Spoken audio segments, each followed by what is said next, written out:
intros once it gets going. Hey, everybody, welcome to another episode of the Business Barbershop podcast. I am Chris, I'm Keane. and today we've got a smorgasbord of things to talk about, which is also going to be probably kind of the new format that we bring to the table moving forward. I know all three of you out there listening care about this deeply. So Yeah, I think we might be close to the 13. it's all 13 of you. We love you. Stick around. But what we're going to do is normally we just get on here and say like, hey, what do you want to talk about today? But we're going to be a little more proactive and we're going to make it a little bit more current with what we talk about, a little more timely with what we talk about. So each of us is going to be tasked with bringing like 3 to 4, things that we just think are interesting to the table. And then we're going to talk about them and, wherever that leads us, it leads us, but probably going to be more current event related in many ways. It'll certainly be structured around current events and then, just go wherever it goes. Okay. So before we get to that though, if you are a small business and you need bookkeeping and tax strategy help, go to bigbirdaccounting.com. We can help you. Okay. And if you need help with your real estate investment, if you want to get into investing in real estate in general and you want somebody that's really good to help you, you can reach out to Keane, KeaneLoans.com. Thank you for They that, can go Chris. there. KeaneLoans.com, KeaneLoans.com. All right. So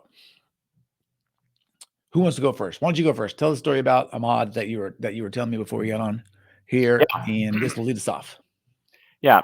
Well, there's like it's a tale of two stories associated with our zoning changes. Most people are very excited for these these changes. We talked about HB 1110, HB 1337, which technically people are still referencing them by their housing bills, and you as an attorney know this. The bill is only a bill until it becomes law. So technically, we're talking about RCW 36.70A, subsection 680, 681, right? Yep. Yep. Like it's literally law now. So we can still call it HB 1337, but it's no longer HB 1337. The bill is passed, it's a law now, right? Yep. Refresh everyone So, on what that is real quick. 30-second synopsis. 1337, yep, this is basically, there's two different mid-housing bills that were passed. The 1110 bill was the multifamily one. We have not seen, and as I predicted, it has not changed the zoning that much yet because it's giving the cities and counties lots of freedom on how they're going to create that density, but it is forcing them into higher density, but it allows them to have more freedom on how that development code looks like. The ADU code I knew was going to be more impactful because there was two things in that bill when it passed that made a big difference. One was it had limitations of the local regulations. So the cities and counties were not going to be able to limit how these were going to be done. They basically said, at a minimum, you must allow them to do it this way. And in addition to that, they gave them a deadline. They had to have their code updated within 6 months of their next calendar comprehensive plan meeting. So when the bill passed last year, they basically gave every city and county the entire year of 2024, which is this year, to do that meeting and then update their code within 6 months of that meeting. So for all the cities that are kicking the can down the road as far as they can, they are already past the halfway mark for having hold that meeting, and then they have to enact the code changes no later than basically end of June of next year. And so, as I predicted, that the ADU one was going to have a bigger impact due to the fact that those two sets of limitations were going to force them to say, you can be creative with how you update your ADU code, but you cannot be restrictive in these ways. And there's a whole list of restrictions. And then also forcing them to enact their updated code within a short period of time. And since then, I've already been operating in a space of working with the cities and finding out how they're updating things and seeing them make these changes. And we've seen, I believe, 4, maybe 5 cities that are completely done. Kent has updated their code. Snoqualmie, Everett, and Edmonds, and maybe Redmond's done. I have to double check with them. But they had already held their meeting, did the first draft a couple months ago, and when I checked, they were actually ahead of schedule from Edmonds. So I would bet you that Redmond probably is already done. And I know Kirkland held their meeting last month, I think, and so their clock is 6 months from now.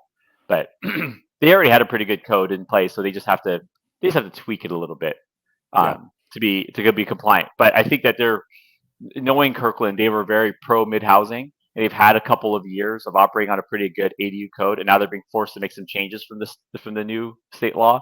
And with those changes, they could have just lazily done a couple quick things to modify it. But I think they're taking the time to really think about, like, what have we learned from the 4 years of operating the way we have, and will already be a little bit looser and easier to work with these new changes that we're being forced to do.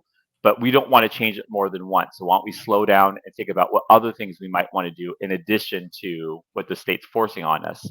So the fact they haven't done it quickly, I think, is a case study of a city that really cares, that's doing it right. Snoqualmie, on the other hand, which I think is the topic about my friend Ahmad, is an example of how to do it wrong. They could have done it any more wrong than the way that the city of Snoqualmie did it. Okay. They basically Tell us the story. So what they did is, to be fast and easy, they basically just copy pasted all the limitations that the state is imposing on them and said, okay, this is our ADU code. It's going to be literally exactly what the state says they want us to make it. No more, no less. They can't be less because the state's forcing them, and state law precedes city county law, right? But we're not going to make it more aggressive. And they literally just copy, paste, go. The problem with what Snoqualmie did isn't the fact that they copy and pasted the state law. It's the lazy approach of not training their staff. Well, tell them the story first. Tell us the story. Yes. Yeah. That's my prelude. You're getting to the end before the beginning. You're getting to the end. No. Yeah. No. Just right, that was the teaser trailer. Oh, got it. So what happened was, my friend Ahmad bought a house that already had an ADU on it. It was an older, non-conforming one, but it was technically an ADU. It wasn't a multifamily property. And he condoed it, and he sold the house and the ADU as two separate units. And one of the buyers complained that one of the sewers wasn't working, right? But it's no different than if you sold a couple of condos in an existing condo complex. If there's some common element and the homeowners take it over, they're responsible for it. And as a developer, there's rules to what you're supposed to warranty, but you're only technically warranty the work that you did on the property. So if you didn't put the sewer in, if you didn't modify it, if you didn't fix it, then technically it's not warranted, right? Yeah. So it wasn't his responsibility. But the homeowners are like, oh, well, they had this, people have these, when they don't understand things, they just have assumptions. And their assumptions like, well, you're the developer, you're responsible for making sure the stuff works.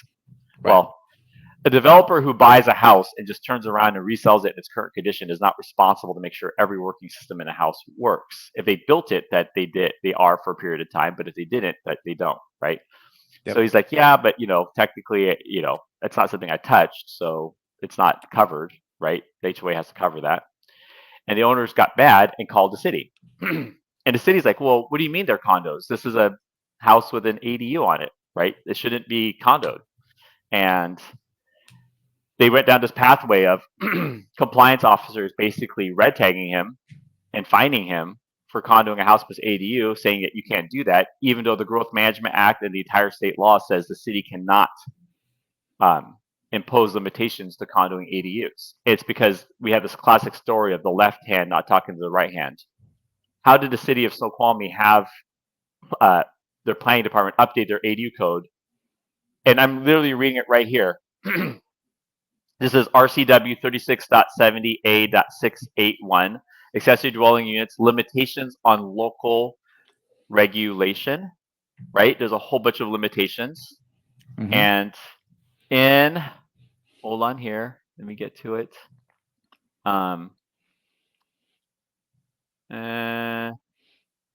It more or less basically says the cities cannot impose a limitation in the ability of an owner to condo the property and sell them separately.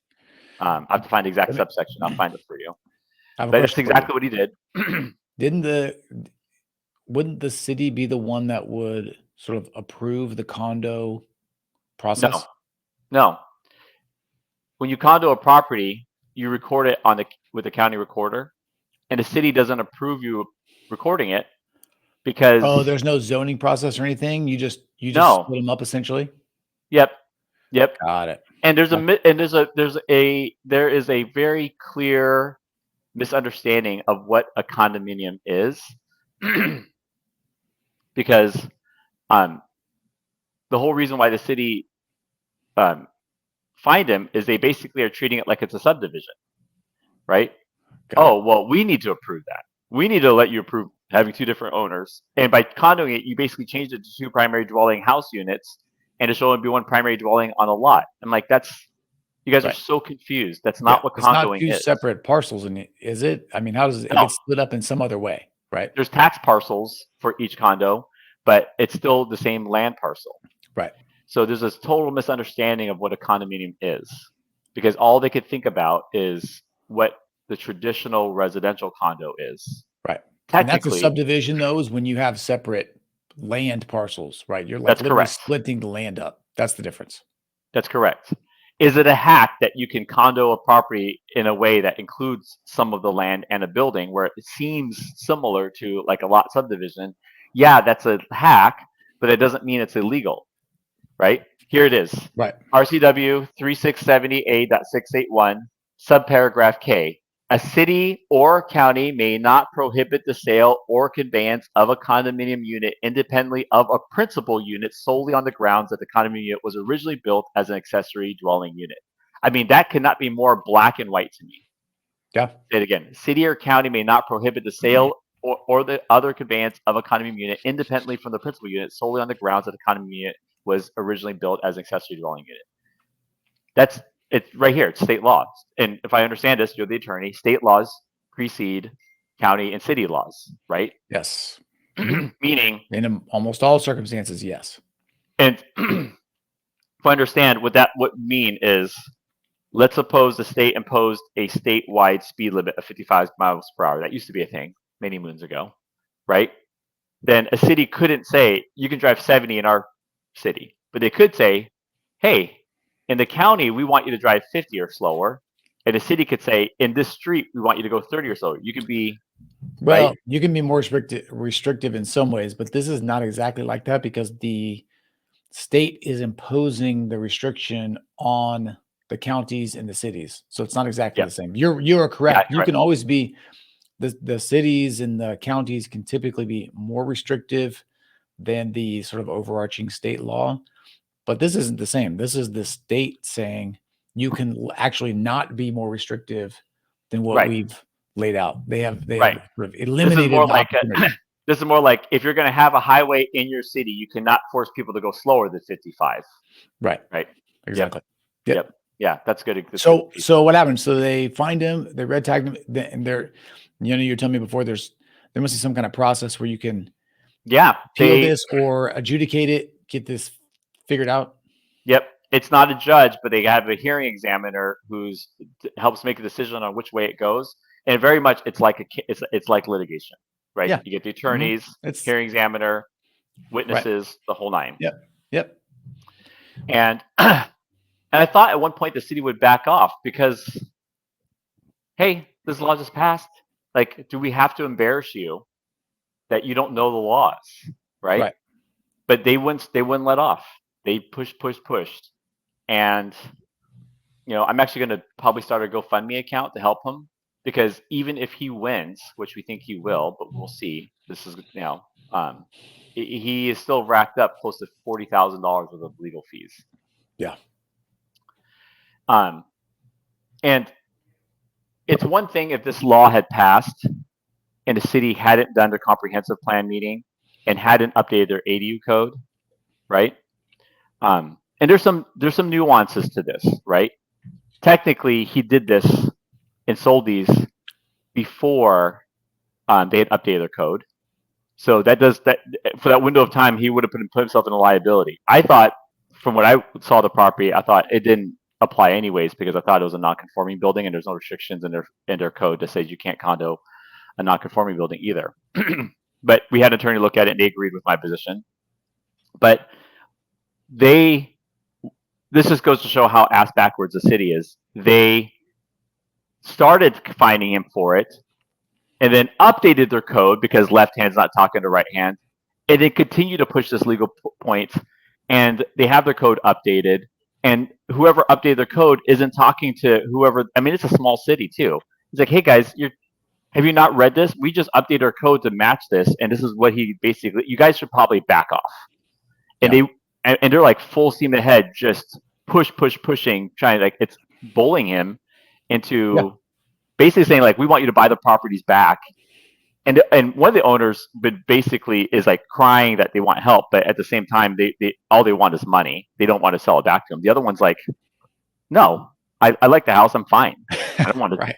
I don't want to sell it back to him. Right. And they're saying you have to pay these fines or buy it back. And they're like, well, you're going to force a sale. One of these owners doesn't want to sell. Not only that, but you're wrong. Right. Anyways, I ended up being a witness for his attorney in a hearing examination.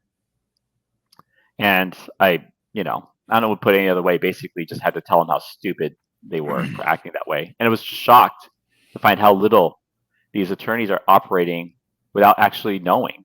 But their assumption is that a condo is a type of property. That's not what a condominium is.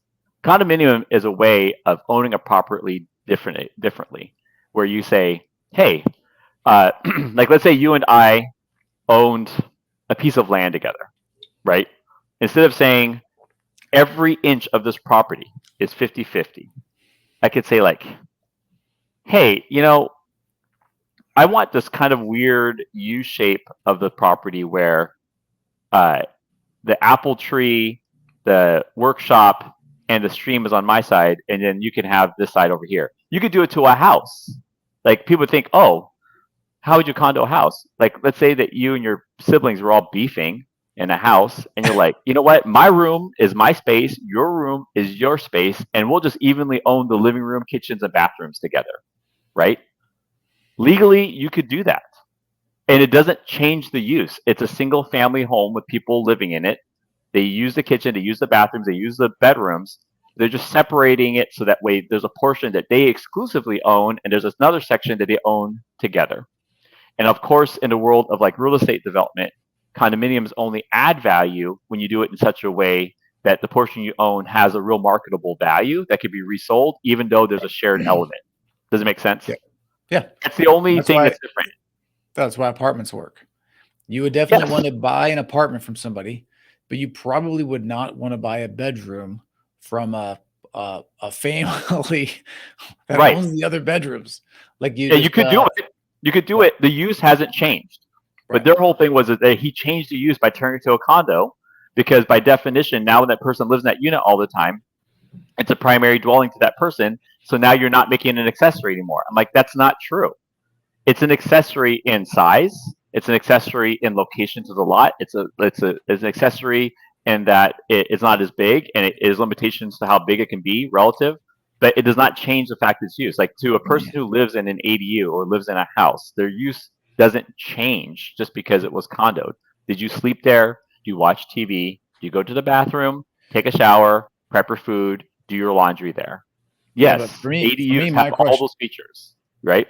For me, my question would be to them, okay, tell me about this land parcel. What's it made up of? It's a big parcel that's got a primary house and an old non-conforming detached ADU in the back. That's right. And I'd say, okay, what I'm hearing from you is this is not the primary residence on this piece of land. And I would just be done. Okay, interesting. So that'll be interesting to see what happens. Classic, though. I mean, you have these city attorneys. Do you know what they do all day? Nothing. Okay, they don't work a lot. They also think they're way more important than they really are, and they don't like people telling them no. And they have a lot of resources.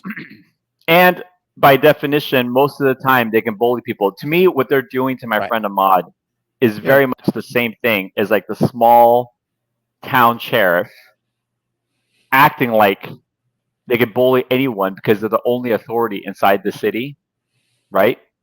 And well, they know it's going to cost them 40 G's, so, and it's not, was it the actual city attorney that was at the hearing?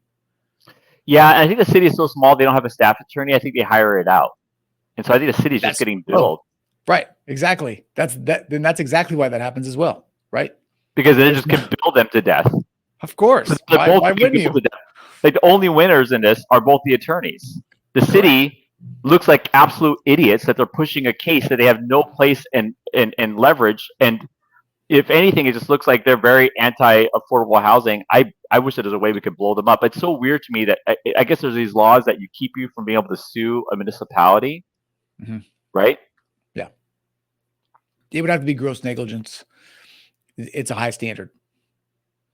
Otherwise, they would just picture how go bankrupt gross negligence when they're literally breaking a state law that precedes their law.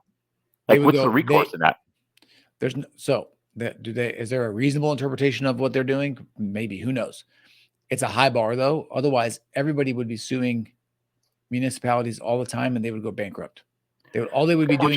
Which I understand that, but what I'm curious about is, like, why is there not? If the state says this is a law that precedes your local law, and the city literally breaks that state law, there's no recourse. No. Why would state law preceding city law even matter if the city literally could just choose not to do it? They can't. You go to the court, and the court requires them to follow the law. There's not going to be. Yeah, I mean, there may be some damages that he could ask for, I guess, from the court, sanctions or something. But he just doesn't want to pay all his legal fees. That's all. Yeah, but that's not how the system works. Everybody pays their own way here, unless the statute specifically says you are entitled to attorney fees. That's just the way it goes. I think in a lot of other countries, that's not the case. If you lose, you pay, which reduces litigation significantly, right? That's why we're such a litigious society, is because if you lose, you are not required to pay the other side's fees. So if you have deep pockets, it behooves you to sue people. That's why,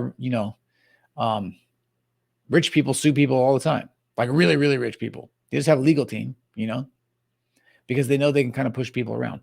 It's also the reason why, you have a lot of employment law actions that are kind of frivolous. There's no downside to lodging a complaint like that. And they know that the math is going to be, what are my legal fees versus what's a payout to somebody to get them to just go away. Versus if they would lose and the aggrieved party would have to pay those attorney's fees, it changes the game. But that's just not how our system is set up, and I have no idea why, but that's just how it is. So yeah, you got to pay the fees or whatever, but he doesn't really have a choice because he doesn't want to sell a property. He doesn't want to. We just keep finding him forever. Like, how would that? What would happen? He's literally, according to the city, his fines exceed like $500,000 because they've been charging this ridiculous amount every day since they first violated him back like 6 months ago. Right. Yeah. And so he's freaking out that in a small chance he loses, right? He should settle. They've actually proposed a form of settlement since that hearing examination. Now, of course, same thing on there. Yep. So that's their way of saying we are going to lose. Yeah. We're going to lose, or we're going to push all the way.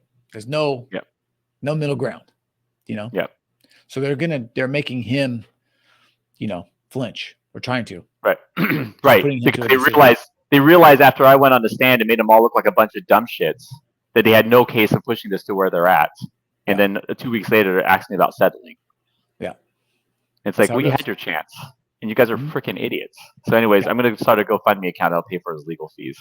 And I hope that every ADU developer sees this and says, hey, as we enter these new cities, even though state law precedes city and county law, you do need to talk to the cities about what they're wanting to do and make sure that they are understanding. Because I actually had a case study of this where there's a project that someone had where the city was allowing someone to keep their original house as a non-conforming house. It wouldn't be designated as an ADU. They just were allowing you to keep it as non-conforming and build a new primary dwelling, but they wouldn't be subdivided.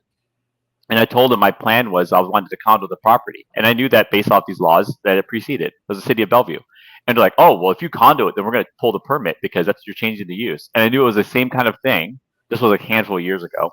I think the city of Bellevue is smart enough at this point that they have enough resources now that this bill is passed. They're probably having to wrap their head around the condo thing a little bit further, and they're going to not make that mistake that Snoqualmie did, I'm assuming, from what I can gather from my friend Chris, who's worked doing stuff for the city of Bellevue. But when that planner told me that at the city of Bellevue, I knew his interpretation of condos was wrong, very similar to what Snoqualmie told Ahmad, right?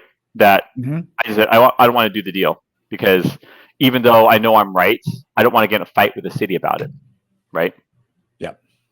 And so, you know,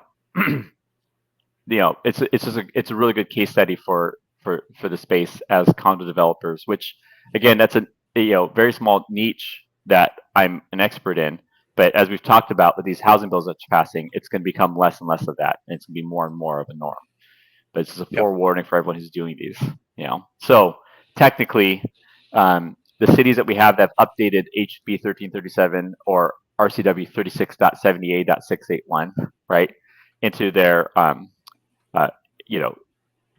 into their code, even though Snoqualmie has updated their ADU code, until it's funny because I've tried as a separate person before I was obviously part of the defendants representative council to try to email them separately to see if they would catch them, make the mistake, and say, hey, I saw you update your ADU code. Just curious if I can condo it before or after I get the permit, blah, blah, blah. Right. And they're just tight-lipped. They've realized at this point they should not be answering any questions associated with this. Yeah, but yes and no. You're also, depends on who you asked. That's like a very specific legal question that a lot of people are just not going to answer anyway. Well, no. When you talk to the planners, it's like I'm saying, like, hey, I want to get an ADU permit, but if I don't have the permit yet, and I want to condo the property ahead of time, right? Like the city of Kent's like, we don't care. The city of Everett's like, we want you to still own the primary dwellings while you go through the permit process, right? The city of Seattle says they don't care. Kirkland says they want something in writing saying from the other owners they're okay with you having the permit process. So the cities sometimes will just say, hey, while you go through the permit process to build another unit, how soon can I maybe sell the primary dwelling and condo it? And Snoqualmie won't even answer. I've never had anyone not answer the question. They won't answer the question, which tells me they probably realize that because they're in this legal dispute, they want to try to wrap this up before they talk to someone else. Yeah, probably. Yeah. Okay, cool. Well, good luck. Yeah. And we'll you got to get that GoFundMe URL so we can share it somewhere. Right? Yeah, I will. I'll get that done. I've been meaning to do it for a while. Moving offices and all that stuff. Just got a lot going on. Yep. Okay. All right. Let's move on to the next topic. Did you know that the economy in the world is burning down? Were you aware of this? That the world is going to end? You should sell all of your everything immediately. We have if that's happening, then I'm going to be really broke soon. We had a big let's see. I think I'm not sure. Okay. So, I wish I knew more about this, but I really just want to talk about it in general. But from what I understand, obviously people, the stock market in the US has been really propped up by just a few really, really big gangbuster companies over like probably the last 12 months or so, at least. Nvidia, I mean, and just the big four: Google, Amazon, Netflix, Meta, probably, Microsoft, maybe. Everybody else has been really doing sort of mediocre at best. And then a lot of those gains, even from those big companies, Nvidia in particular, has been sort of part of this AI hype cycle. And it appears that the hype cycle is waning a little bit. And then couple that with Japan's stock market basically taking a nosedive. I think they had to raise interest rates because they were sort of in a negative interest rate space almost, even though they knew it was going to hurt their economy. They didn't have a choice. Kind of like we did. We had to do, 18 months ago, 24 months ago. Then that news sent the stock market reeling even further, and it just lost a tremendous amount of gains. And it was like panic in the streets. I saw a bunch of memes with like people looking at their phones on a train when the outside world is like in apocalypse mode, and I just thought that was interesting. I personally, by the way, this is not financial advice. if you couldn't tell by my intro to this topic, I'm not a financial planner. Yeah. I'm not even pretending to be one. But for me, it was kind of a nothing burger for me. I didn't really do anything. I believe in dollar cost averaging and holding for the long term. I think if you look at a long enough time horizon, even if you go out maybe 5 years, even with this dip, it's still up, like the market's still up like in a crazy, crazy kind of a way. Yeah, I So mean, if you just take the S&P year to date, the S&P is up 12% for the year at a 9 to 11% average annually. So, and this is after the correction, because preceding this correction, it was up 18%, and now it's up 12 yeah, for the year. For the year. yeah, So we're yeah, really just talking about 33% of the annual gains for this year, and we're yeah. just cutting some froth off the top. What's funny too is I'm just looking at CNN right now. Not that this is like the best place to go for this type of news, but it's just easy. They always have, I feel like, the most hypey headlines. I feel like they're not really concerned with like the truth. They just want to like there's one the one headline says stock markets rally after global rout. The one right after that says here's why the stock market is melting down.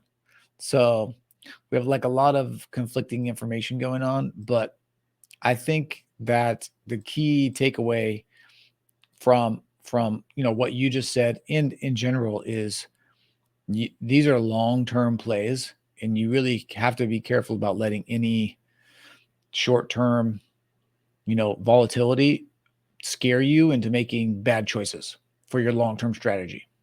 Yeah, I can't say it enough.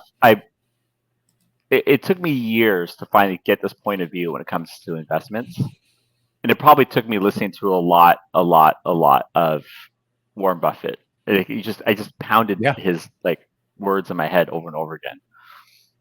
Because he doesn't believe in timing the market.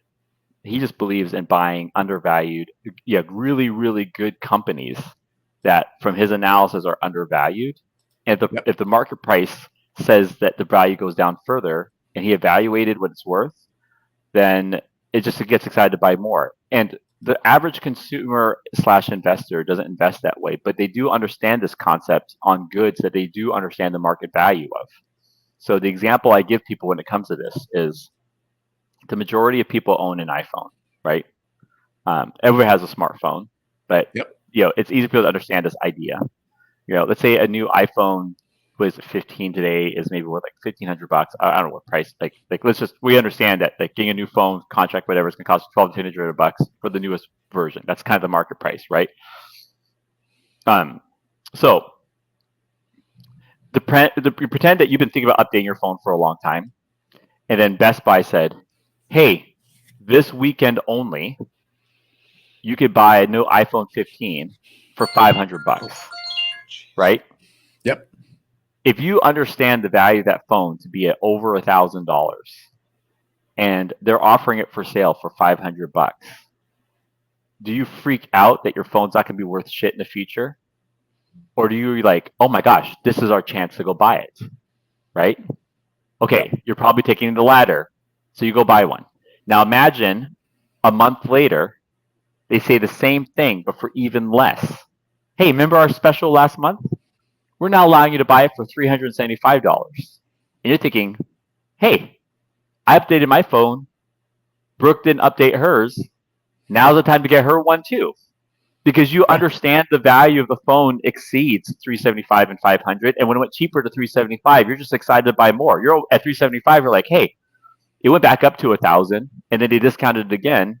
And there's nowhere in my understanding of the market do I feel like this phone should be $375. So in addition to buying her one, if we have some extra cash, I might buy extras because I'm going to go sell it when they go back to what it's worth in the market value. You would think of it that way because you know Yeah. what the phone is really worth. The problem with what most people invest is they're trying to be speculative on where it's going to go based off this hype that's going to has these positive attributes to it, but they haven't determined what they think it's really worth as is. And the problem is that most people don't have the capacity to understand that. That is one of the main reasons why most investors take the more proper approach to real estate investing than they do stocks, because they are consumers of that product at the market price, and if they feel like it's undervalued, they're probably correct with all of the attributes that go into them buying something they would buy for themselves. I think this is a fair price. I think it's actually should be worth more. And I know long term it'll be worth more. And if the market has these swings, I'm not concerned with that because I know that I think it's worth this much money. And so when they buy into real estate that way, not only is it illiquid and cost to sell and all that kind of stuff up there, but there's this they buy real estate the way that most people are supposed to invest. They think about it, they contemplate market value. They make a smart decision on location and value and comparing to comps. They come up with a realistic idea of what the market value of this asset is, and they spend their hard-earned cash in large lump sums into it only when they're that comfortable that it's that sound of a decision. And that's really what you're supposed to do with every investment you make, every single one, right? Yes, if you have the on time. On an individual basis. Yep. Right. Yep. Or yep. Which is why when you do the dollar cost average model, you're saying that comes from.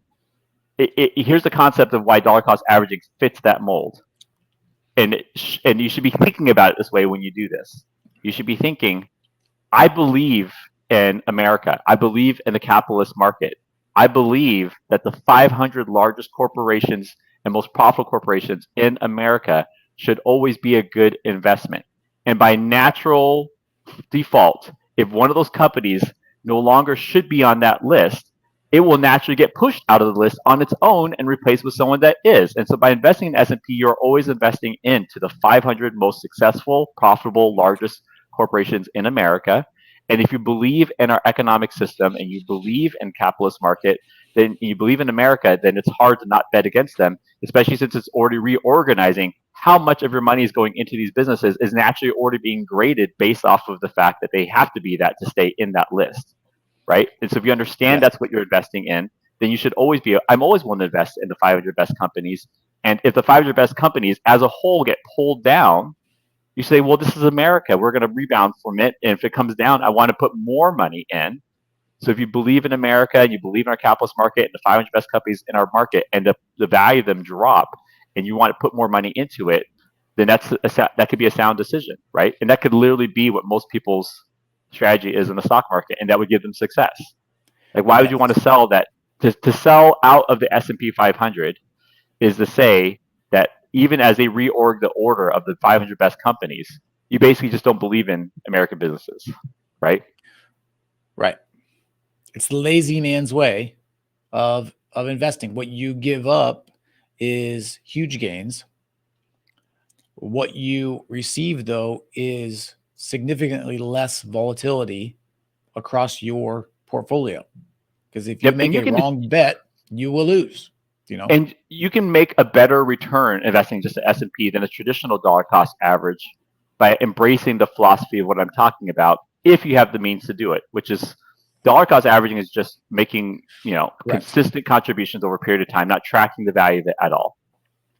Value averaging is doing the same thing, but doing a little bit less when it feels frothy and leaning into it more when it comes down, right? Correct. You would always be wanting to put something in because, again, your feelings are kind of in many ways irrelevant to the market. Like this dip is, I don't think, really based on anything other than the hype cycle turning negative and there being like a run, absent some, hedge funds or whoever else is just like trying to scrape off something, them getting scared. Basically, it's just, there's no real rational reason for it. Even Japan's market tanking, I don't know if it has a huge effect on what happens here in the US, but to be able to just not really pay attention to that too much. And honestly, like you said, when you see news like this, you just think to yourself, okay, well, I'm going to sort of just double down right now. I'm just going to put more in while it's a dip, even though it's a 12% gain for the year.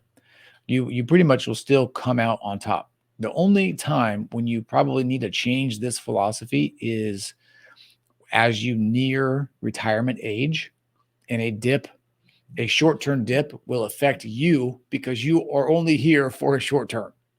Yep. You know what I'm saying? Like you and I probably got at least, I don't know, 40 years, 30 years at least, unless absent something crazy happening. Um, you know, before we don't need money anymore. So we have time to weather a storm. 2008, for example, we just like, is it weird? Is it kind of hard and kind of scary? Yes. But you know what? It's going to turn around. Now, if Mm, you retired in 2008, that's a different story. right. 2009, you're a little more worried because your whole portfolio, you don't have as much time to sort of get back, you know, on the other side of the hype cycle to have things working out for you. Right. So I think the key, whatever I actually posted, it's the Warren Buffett quote I posted on Facebook yesterday, right? When people are fearful, be greedy. When people are greedy, be fearful. It really does apply to be a little um, against the grain when it comes to what everybody is doing money wise. When everybody's buying crypto, maybe just hit the pause button for a second and see what's up. When everybody's buying Bored Ape NFTs, don't get sucked in. It's hard not to, because Yep. because you don't want to feel like you're missing out on something or that you are subjecting yourself to unreasonable risk. But you really got to see the bigger picture. And, another classic thing that Warren Buffett says is like, what is it? It's like, the best investors forget about their investments or die, because they can't do anything with them. They just have to sit and grow. Right. So that's, I think it's something important to talk about, because I think people really do get sucked into things and like panic sell and you just, because the market's up today, it's back up, so if you sold everything, you basically sold at the bottom, and now you're having to buy in, you're missing out. You just missed out on that rebound. That always Yep. happens, always happens. So, Mm-hmm. Yep. Yep. No, okay. I think that um, I think that people are they have put some thought into what they are investing in, but they miss the fact that most of the time their investments need to be just a really, really good business that's undervalued, that you're buying on sale. And if you can't Yeah. say that's what you're doing, you should just need to find a strategy that will work outside of it. And in the stock market, if your only version of the stock market is an S&P 500 index fund and a company 401k, this probably should just be an S&P 500 index fund. And the only reason you're doing the 401k is to get a match so you can put more money into it for your same dollar amount. That's fine. I think that's a fine strategy for that sector. And so Yep. it's not Yep. exactly how I plan on investing in the stock market moving forward, but it will be a huge part of it. Yeah. I'm lazy. I can tell you exactly what I do. I have a calendar entries on every Friday. Every week of the month, I invest in a different index fund, basically. And like on the except for one, on the fifth Friday, like every 3 months, there's a fifth Friday. That's my grab bag, where I get to just put money into whatever I want. Like I just pick something. Usually it's usually still a bigger tech, Amazon, Meta, Netflix, still, or because what I usually will do is I'll look around and just see, like, is something down even just a little bit for some reason, or like, when Meta was down, they were down for a while, but it's just like, Mm, okay, who has this down trend that shouldn't be there?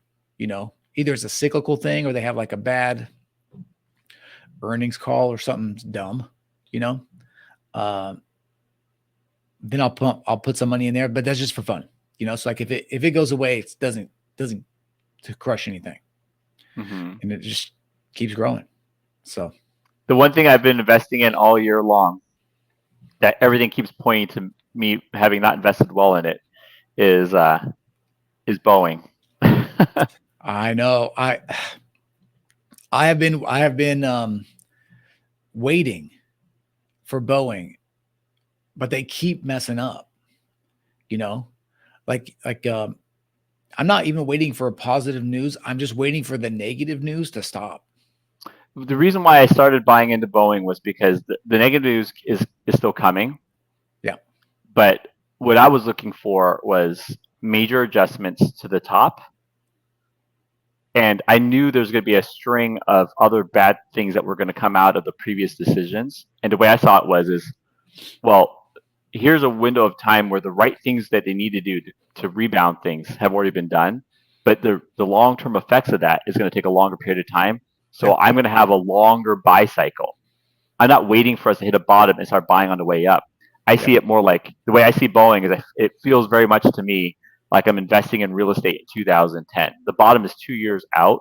And so I have a 4 year buy cycle because I have 4 years to buy on sale, and it'll look like it's going to go down halfway through that cycle, but then I'm Yeah. going to get the other half on the other way up. And I feel like Yep. enough adjustments have happened that it's giving me more time to buy it on sale, and that is an advantage on my timeline. And what Yeah. I've seen is they finally have just had to, like, is it bad enough that they've shaken up management enough that they're making these massive decisions?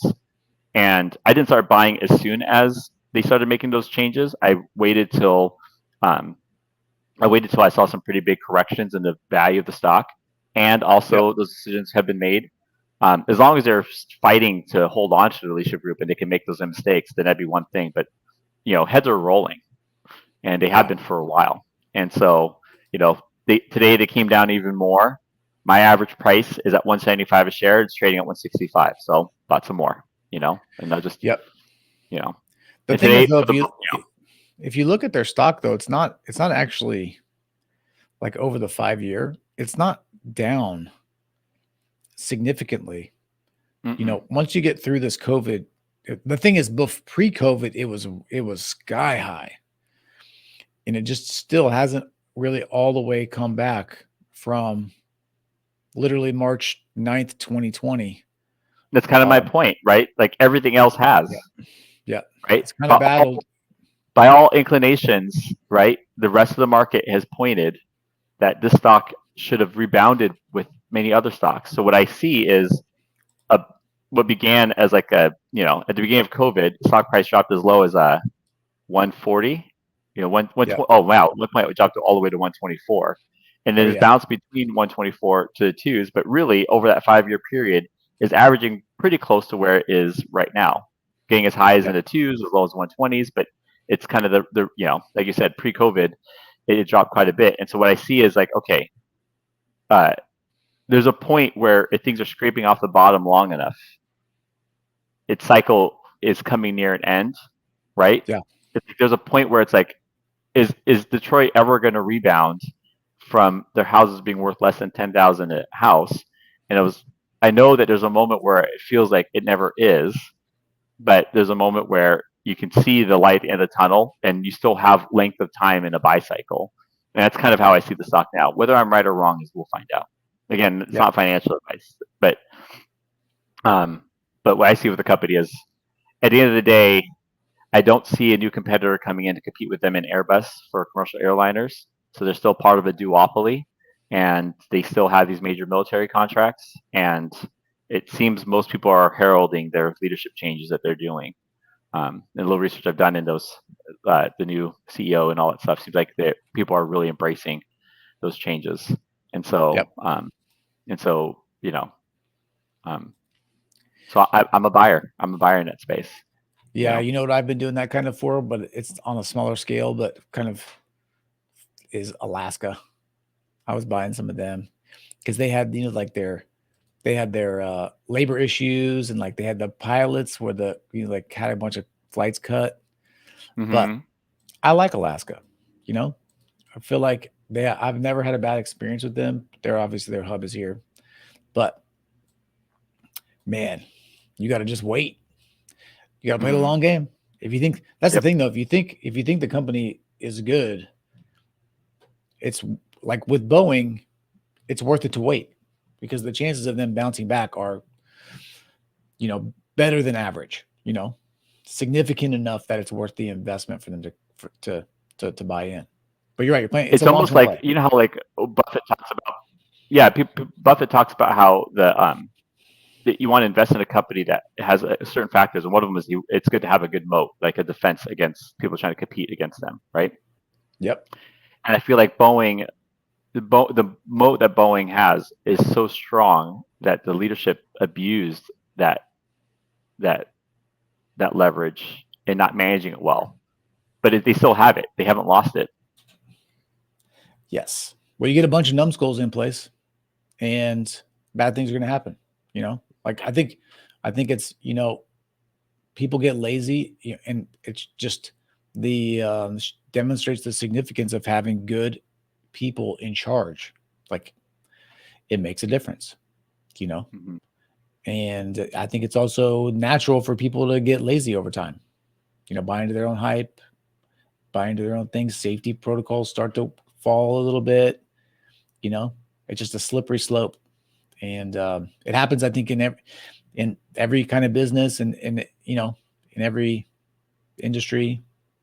If you're not reminded constantly about what your core values are, what's important to the business, and you're not diligent about making sure those standards are upheld, they start to falter. Just the way it goes. Human nature. Mm-hmm. We have like my team, we have meetings every week, and we talk about core values every week, and I talked about why it's important to be precise every week, and we hold ourselves to that standard all the time. We're still not perfect, but I think if you're not talking about it and if you're not making it a priority, then it falters. Mm-hmm. So okay, cool. Well, let's wrap it up. We only got through a Yeah. couple, but that was good. I think it's fun to bring some stuff like this to the table. And then I'll put this. We'll catch up with our other ones. I'm just going to release a whole bunch at once because we're a few behind. And then as we do these, I'll release them quickly so they're like current. So that'll be fun. Okay. All right, cool. Sounds good. Let's see. Any closing thoughts, or are we just gonna wrap it up?